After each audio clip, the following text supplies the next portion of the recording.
This is the Strangest Secret, and it is by Earl Nightingale. This record is from 1958, but it's very, very interesting. So, let's see.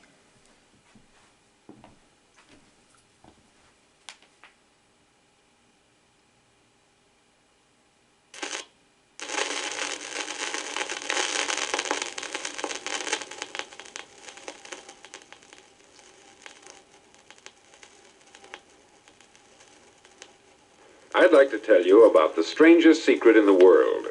Not long ago, Albert Schweitzer, the great doctor and Nobel Prize winner, was being interviewed in London, and a reporter asked him, "Doctor, what's wrong with men today?" The great doctor was silent a moment, and then he said, "Men simply don't think." And it's about this that I want to talk with you. We live today in a golden age. This is an era that man has looked forward, dreamed of, and worked toward for thousands of years. But since it's here, we pretty well take it for granted. We in America are particularly fortunate to live in the richest land that ever existed on the face of the earth, a land of abundant opportunity for everyone. But do you know what happens? Let's take 100 men who start even at the age of 25. Do you have any idea what will happen to those men by the time they're 65? These 100 men who all start even at the age of 25 believe they're going to be successful. If you asked any one of these men if he wanted to be a success, he'd tell you that he did. And you'd notice that he was eager toward life, that there was a certain sparkle to his eye, an erectness to his carriage, and life seemed like a pretty interesting adventure to him. But by the time they're 65, 1 will be rich, 4 will be financially independent, 5 will still be working, 54 will be broke. Now think a moment. Out of the 100, only 5 make the grade. Why do so many fail? What has happened to the sparkle that was there when they were 25? What's become of the dreams, the hopes, the plans? And why is there such a large disparity between what these men intended to do and what they actually accomplished? When we say about 5% achieve success, we have to define success. And here's the definition. Success is the progressive realization of a worthy ideal. If a man is working toward a predetermined goal and knows where he's going, that man is a success. If he's not doing that, he's a failure. Success is the progressive realization of a worthy ideal. Rollo May, the distinguished psychiatrist, wrote a wonderful book called Man's Search for Himself. And in this book he says, the opposite of courage in our society is not cowardice, it is conformity. And there you have the trouble today. It's conformity. People acting like everyone else, without knowing why, without knowing where they're going. Now think of it. In America right now, there are over 14 million people 65 years of age and over, and about 13 million of these 14 million are broke. They're dependent on someone else for life's necessities. Now we learn to read by the time we're 7. We learn to make a living by the time we're 25. Usually by that time we're not only making a living, we're supporting a family. And yet, by the time we're 65, we haven't learned how to become financially independent in the richest ever been known. Why? The trouble is that we're acting like the wrong 5% who don't succeed. Now, why do these people conform? Well, they don't know, really. These people believe that their lives are shaped by circumstances, by things that happen to them, by exterior forces. They're outer-directed people. A survey was made one time that covered a lot of men, working men, and these men were asked this question. Why do you work? Why do you get up in the morning? 19 out of 20 had no idea. If you ask them, they'll say, everyone goes to work in the morning. And that's the reason they do it, because everyone else is doing it. Now let's get back to our definition of success. Who succeeds? The only man who succeeds is the man who is progressively realizing a worthy ideal. He's the man who says, I'm going to become this, and then begins to work toward that goal. I'll tell you who the successful people are. A success is the school teacher who's teaching school because that's what she wanted to do. The success is the woman who's a wife and mother because she wanted to become a wife and mother and is doing a good job of it. The success is the man who runs the corner gas station because that's what he wanted to do. The success is the successful salesman who wants to become a top-notch salesman and grow and build with his organization. A success is anyone who is doing deliberately a predetermined job because that's what he decided to do deliberately. But only 1 out of 20 does that.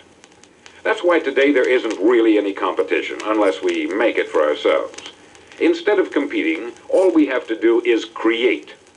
Now, for 20 years, I looked for the key which would determine what would happen to a human being. Was there a key, I wanted to know, which would make the future a promise that we could foretell to a large extent? Was there a key that would guarantee a person's becoming successful if he only knew about it and knew how to use it? Well, there is such a key, and I've found it. Have you ever wondered why so many men work so hard and honestly without ever achieving anything in particular, and others don't seem to work hard and yet seem to get everything? They have the magic touch. You've heard them say that about someone. Everything he touches turns to gold. And have you ever noticed that a man who becomes successful tends to continue to become successful? And on the other hand, have you noticed how a man who is a failure tends to continue to fail? It's because of goals. Some of us have them, some don't. People with goals succeed because they know where they're going. Now think of a ship leaving a harbor, and think of it with the complete voyage mapped out and planned. The captain and crew know exactly where it's going and how long it will take. It has a definite goal. 9,999 times out of 10,000, it will get to where it started out to get. Now let's take another ship, just like the first, only let's not put a crew on it, or a captain at the helm. Let's give it no aiming point, no goal, no destination. We just start the engines and let it go. I think you'll agree with me that if it gets out of the harbor at all, it will either sink or wind up on some deserted beach a derelict.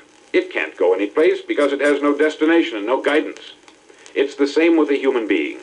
Take the salesman, for example. There is no other person in the world today with the future of a good salesman. Selling is the world's highest paid profession, if we're good at it and if we know where we're going. Every company needs top-notch salesmen, and they reward those men. The sky is the limit for them. But how many can you find? Someone once said, the human race is fixed, not to prevent the strong from winning, but to prevent the weak from losing. The American economy today can be likened to a convoy in time of war. The entire economy is slowed down to protect its weakest link, just as the convoy had to go at the speed that would permit its slowest vessel to remain in formation.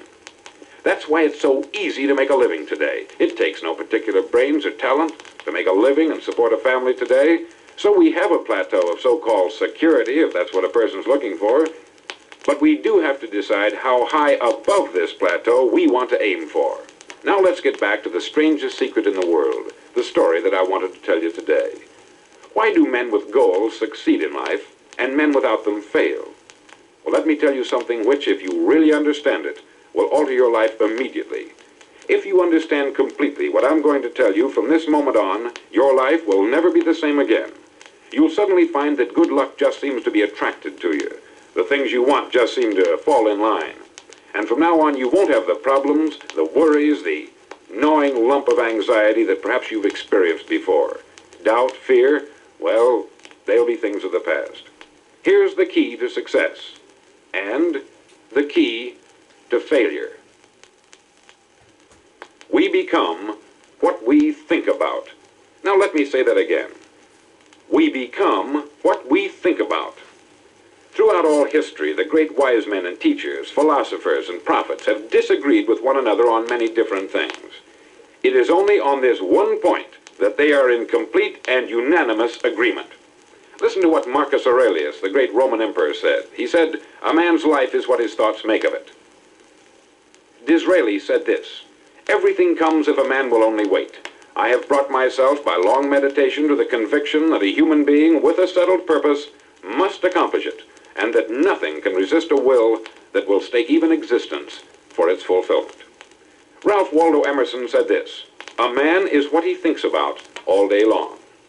William James said, "The greatest discovery of my generation is that human beings can alter their lives by altering their attitudes of mind."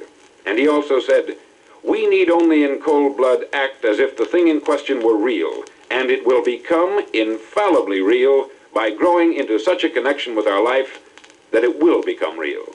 It will become so knit with habit and emotion that our interest in it will be those which characterize belief." He also said this, "If you only care enough for a result, you will almost certainly attain it.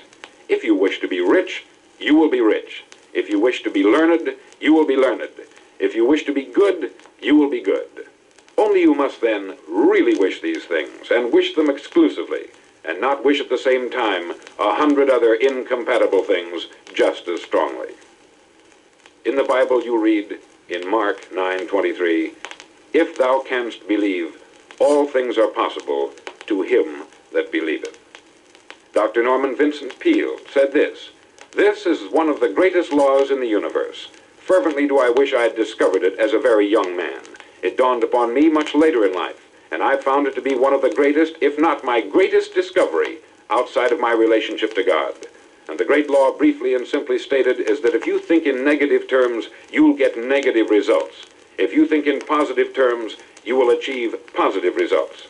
That is the simple fact, which is at the basis of an astonishing law of prosperity and success. In 3 words, believe and succeed." William Shakespeare put it this way, "Our doubts are traitors, and make us lose the good we oft might win, by fearing to attempt."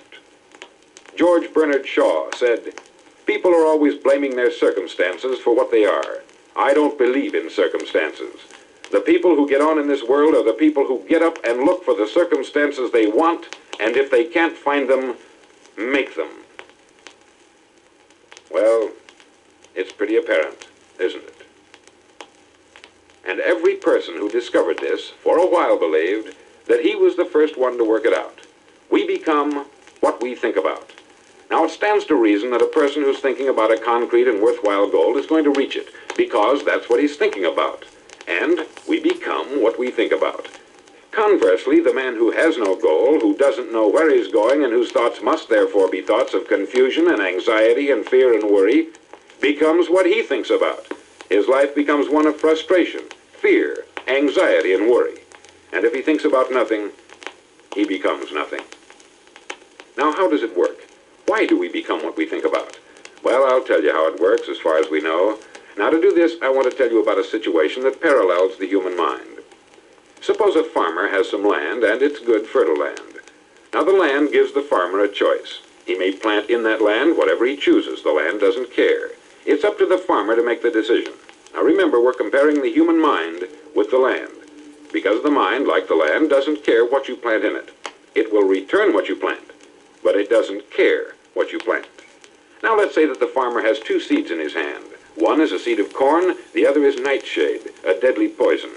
He digs 2 little holes in the earth and he plants both seeds, one corn, the other nightshade. He covers up the holes, waters, and takes care of the land, and what will happen? Invariably, the land will return what is planted. As it's written in the Bible, "As ye sow, so shall ye reap." Remember, the land doesn't care. It will return poison in just as wonderful abundance as it will corn. So up come the 2 plants, one corn, one poison. Now, the human mind is far more fertile, far more incredible and mysterious than the land, but it works the same way. It doesn't care what we plant. Success, failure. A concrete worthwhile goal, or confusion, misunderstanding, fear, anxiety, and so on. But what we plant, it will return to us.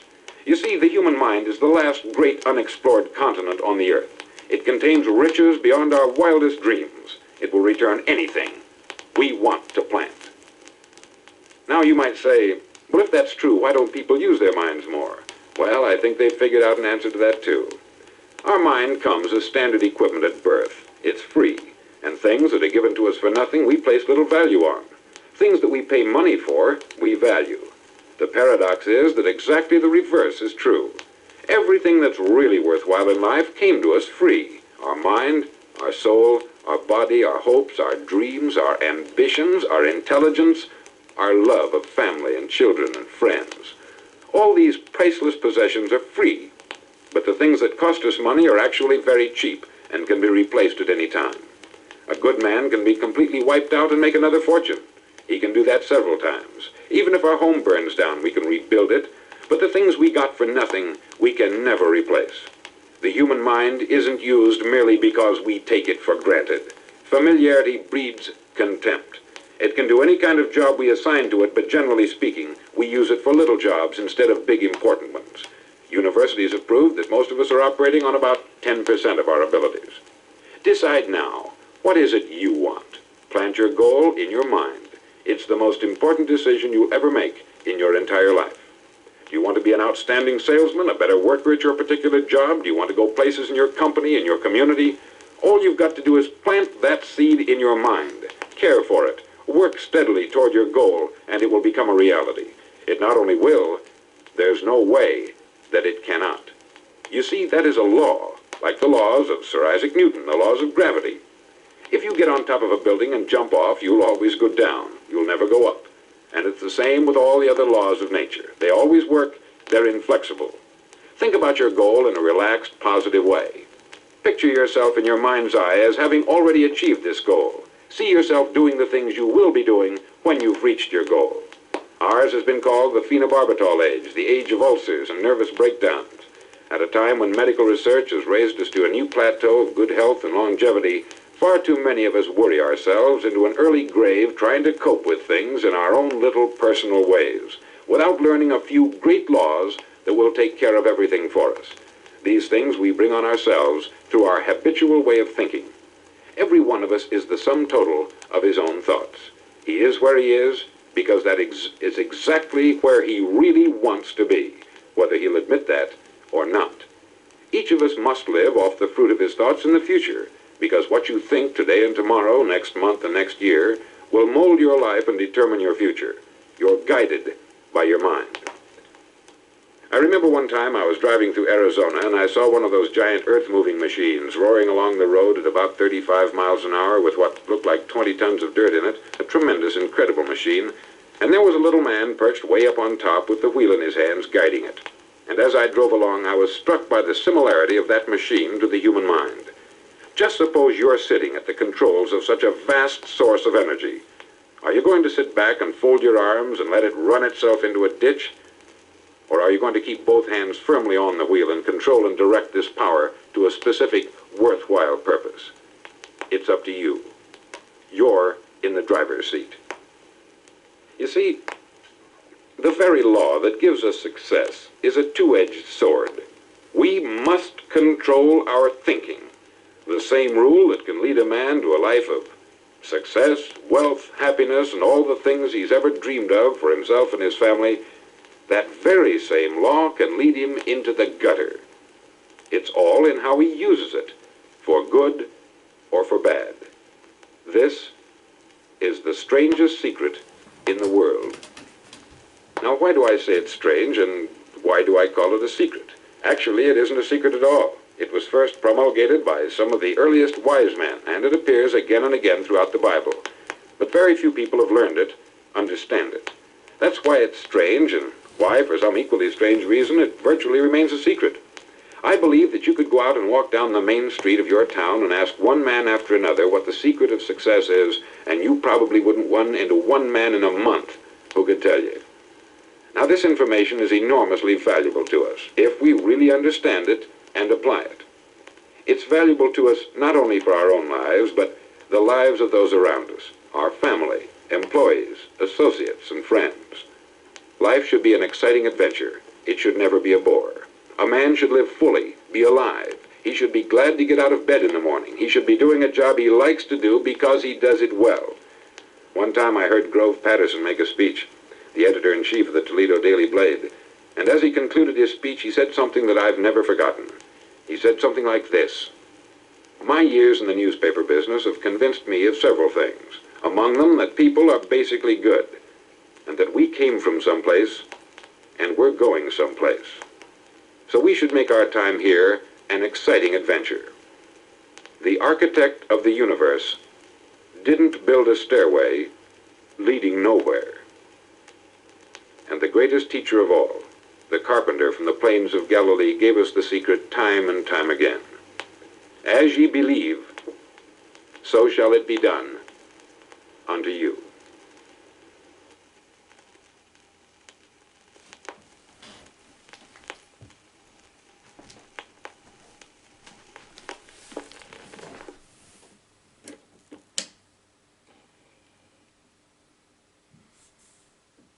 Now we're going to the other side, and it's called Pay the Price by Earl Nightingale.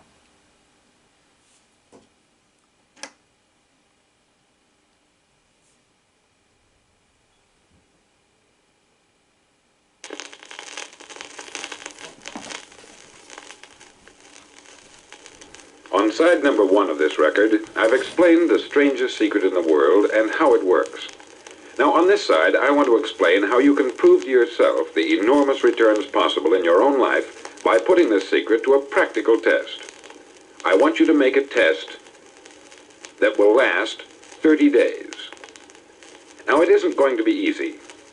If you'll give it a good try, it will completely change your life for the better.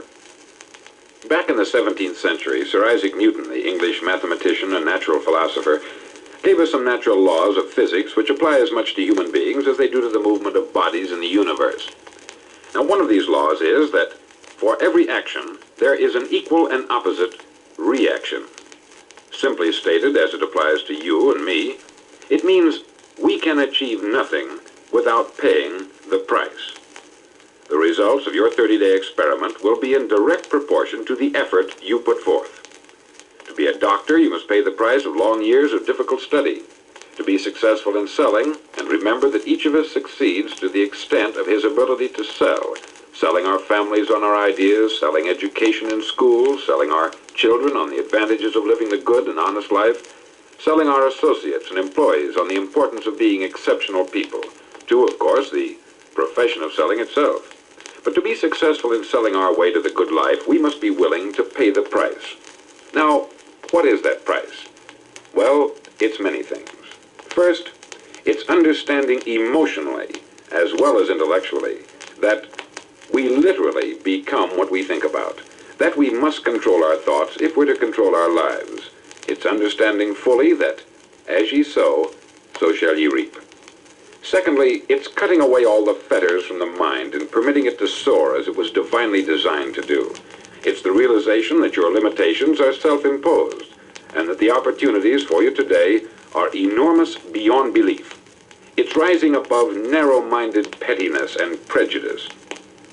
Thirdly, to use all your courage to force yourself to think positively on your own problem, to set a definite and clearly defined goal for yourself, to let your marvelous mind think about your goal from all possible angles, to let your imagination speculate freely upon many different possible solutions, to refuse to believe there are any circumstances sufficiently strong to defeat you in the accomplishment of your purpose, to act promptly and decisively when your course is clear, and to keep constantly aware of the fact that you are, at this moment, standing in the middle of your own acre of diamonds, as Russell Conwell used to point out.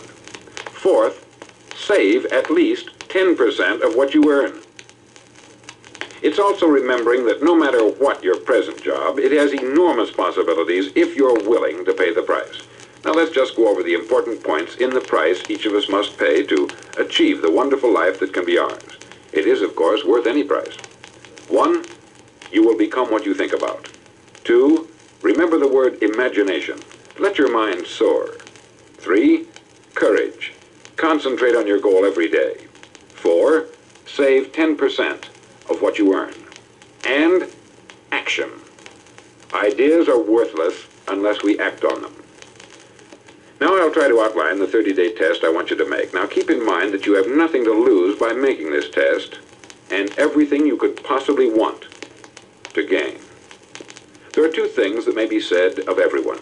Each of us wants something, and each of us is afraid of something. I want you to write on a card what it is you want more than anything else. It may be more money. Perhaps you'd like to double your income or make a specific amount of money. It may be a beautiful home. It may be success at your job. It may be a particular position in life. It could be a more harmonious family. Each of us wants something. Write down on your card specifically what it is that you want. Make sure it's a single goal and clearly defined. You needn't show it to anyone, but carry it with you so that you can look at it several times a day. Think about it in a cheerful, relaxed, positive way each morning when you get up, and immediately you have something to work for, something to get out of bed for, something to live for. Look at it every chance you get during the day and just before going to bed at night. As you look at it, remember that you must become what you think about, and since you're thinking about your goal, you realize that soon it will be yours. In fact, it's yours really the moment you write it down and begin to think about it. Look at the abundance all around you as you go about your daily business. You have as much right to this abundance as any other living creature. It's yours for the asking. Now we come to the difficult part. Difficult because it means the formation of what is probably a brand new habit. And new habits are not easily formed. Once formed, however, it'll follow you for the rest of your life. Stop thinking about what it is you fear. Each time a fearful or negative thought comes into your consciousness, replace it with a mental picture of your positive and worthwhile goal. There will come times when you will feel like giving up. It's easier for a human being to think negatively than positively. That's why only 5% are successful. You must begin now to place yourself in that group. For 30 days, you must take control of your mind. It will think only about what you permit it to think. Each day for this 30-day test, do more than you have to do. In addition to maintaining a cheerful, positive outlook, give of yourself more than you've ever done before. Do this knowing that your returns in life must be in direct proportion to what you give. The moment you decide on a goal to work toward, you're immediately a successful person. You're then in that rare and successful category of people who know where they're going. Out of every 100 people, you belong to the top 5.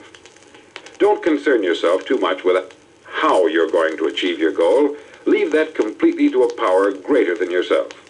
All you have to do is know where you're going. The answers will come to you of their own accord. Remember these words from the Sermon on the Mount, and remember them well. Keep them constantly before you this month of your test. Ask, and it shall be given you.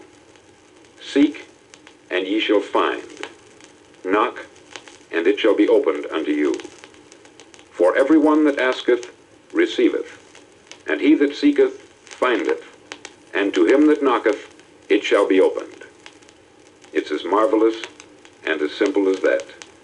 In fact, it's so simple that in our seemingly complicated world it's difficult for an adult to understand that all he needs is a purpose and faith.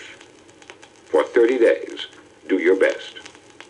If you're a salesman, go at it as you've never done before, not in hectic fashion, but with the calm, cheerful assurance that time well spent will give you the abundance in return you deserve and want. If you're a homemaker, devote your 30-day test to complete giving of yourself without thinking about receiving anything in return, and you'll be amazed at the difference it makes in your life. No matter what your job, do it as you've never done it before for 30 days. And if you've kept your goal before you every day, you'll wonder and marvel at this new life you've found. Dorothea Brand, outstanding editor and writer, discovered it for herself and tells about it in her fine book, Wake Up and Live. Her entire philosophy is reduced to the words, act as though it were impossible to fail. She made her own test with sincerity and faith, and her entire life was changed to one of overwhelming success. Now you make your test for 30 full days. Don't start your test until you've made up your mind to stick with it. You see, by being persistent, you're demonstrating faith. Persistence is simply another word for faith. If you didn't have faith, you would never persist. If you should fail during your first 30 days, by that I mean suddenly find yourself overwhelmed by negative thoughts, you've got to start over again from that point and go 30 more days. Gradually, your new habit will form until you find yourself one of that wonderful minority to whom virtually nothing is impossible. Don't forget the card. It's vitally important as you begin this new way of living. On one side of the card, write your goal, whatever it may be. On the other side, write the words we've quoted from the Sermon on the Mount. Ask, and it shall be given you. Seek, and ye shall find. Knock, and it shall be opened unto you. In your spare time during your test period, read books that will help you. Inspirational books like the Bible, Dorothea Brand's Wake Up and Live, The Magic of Believing by Claude Bristol, Think and Grow Rich by Napoleon Hill, and other books that instruct and inspire. Nothing great was ever accomplished without inspiration. See that during these crucial first 30 days, your own inspiration is kept at a peak. Above all, don't worry. Worry brings fear, and fear is crippling. The only thing that can cause you to worry during your test is trying to do it all yourself. Know that all you have to do is hold your goal before you. Everything else will take care of itself. Remember also to keep calm and cheerful. Calm and cheerful. Don't let petty things annoy you and get you off course. Now, since making this test is difficult, some may say, well, why should I bother? Well, look at the alternative. No one wants to be a failure. No one really wants to be a mediocre individual. No one wants a life constantly filled with worry, fear, and frustration. Therefore, remember that you must reap that which you sow. If you sow negative thoughts, your life will be filled with negative things. If you sow positive thoughts, your life will be cheerful, successful, and positive. Now, gradually, you will have a tendency to forget what you've heard on this record. Play it often. Keep reminding yourself of what you must do to form this new habit. Gather your whole family about and listen to what's been said here at regular intervals. You know, most men will tell you that they want to make money without understanding the law. The only people who make money work in the mint. The rest of us must earn money. This is what causes those who keep looking for something for nothing or a free ride to fail in life. The only way to earn money is by providing people with services or products which are needed and useful. We exchange our product or service for the other man's money. Therefore, the law is that our financial return will be in direct proportion to our service. Success is not the result of making money. Making money is the result of success. And success is in direct proportion to our service. Most people have this law backwards. They believe that you're successful if you earn a lot of money. The truth is that you can only earn money after you're successful. It's like the story of the man who sat in front of the stove and said to it, "Give me heat, and then I'll add the wood." How many men and women do you know, or do you suppose there are today, who take the same attitude toward life? There are millions. We've got to put the fuel in before we can expect heat. Likewise, we've got to be of service first before we can expect money. Don't concern yourself with the money. Be of service. Build, work, dream, create. Do this, and you'll find there's no limit to the prosperity and abundance that will come to you. Prosperity is founded upon a law of mutual exchange. Any person who contributes to prosperity must prosper in turn himself. Sometimes the return will not come from those you serve, but it must come to you from someplace, for that is the law. For every action, there is an equal and opposite reaction. As you go daily through your 30-day test period, remember that your success will always be measured by the quality and quantity of service you render, and money is a yardstick for measuring this service. No man can get rich himself unless he enriches others. There are no exceptions to a law. You can drive down any street in America and from your car estimate the service that's being rendered by the people living on that street. Had you ever thought of this yardstick before? It's interesting. Some, like ministers and priests and other devoted people, measure their returns in the realm of the spiritual, but again, their returns are equal to their service. Once this law is fully understood, any thinking person can tell his own fortune. If he wants more, he must be of more service to those from whom he receives his return. If he wants less, he has only to reduce this service. This is the price you must pay for what you want. If you believe you can enrich yourself by deluding others, you can only end by deluding yourself. It may take some time, but just as surely as you breathe, you'll get back what you put out. Don't ever make the mistake of thinking you can avert this. It's impossible. The prisons and the streets where the lonely walk are filled with people who tried to make new laws just for themselves. We may avoid the laws of man, but there are greater laws that cannot be broken. An outstanding medical doctor recently pointed out 6 steps that will help you realize success. 1. Set yourself a definite goal. 2. Quit running yourself down. 3. Stop thinking of all the reasons why you cannot be successful, and instead think of all the reasons why you can. 4. Trace your attitudes back through your childhood and try to discover where you first got the idea you couldn't be a success, if that's the way you've been thinking. 5. Change the image you have of yourself by writing out a description of the person you would like to be. And 6. Act the part of the successful person you have decided to become. The doctor who wrote those words is a noted West Coast psychiatrist, David Harold Fink, M.D. Do what all the experts since the dawn of recorded history have told you you must do. Pay the price by becoming the person you want to become. It's not nearly as difficult as living unsuccessfully. Make your 30-day test. Then repeat it. Then repeat it again. Each time it will become more a part of you until you'll wonder how you could ever have lived any other way. And the floodgates of abundance, more riches than you may have dreamed existed. Money?